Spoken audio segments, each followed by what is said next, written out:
Today we're in Charlottesville at Piedmont Virginia Community College with over 400 folks from across Virginia, hearing firsthand from the federal officials who are going to be responsible for allocating over $7 billion in broadband funding.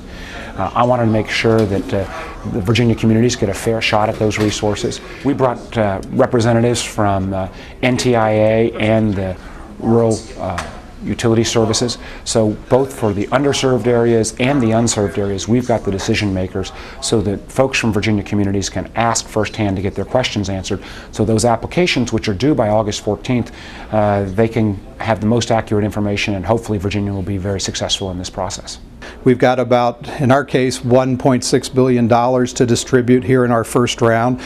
We expect to get several times that in applications, and being able to do these programs such as the one Senator Warner organized here today in Charlottesville gives us a great opportunity to sit down with the folks who are planning to file these applications and give them the information they need in order to complete their applications.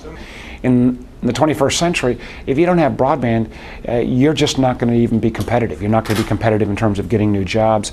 Your education system isn't going to be able to be as competitive in terms of interactivity.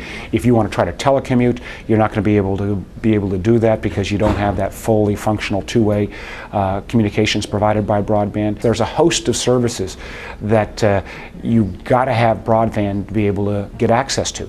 In the past, this might have been viewed as kind of a luxury for more metropolitan areas.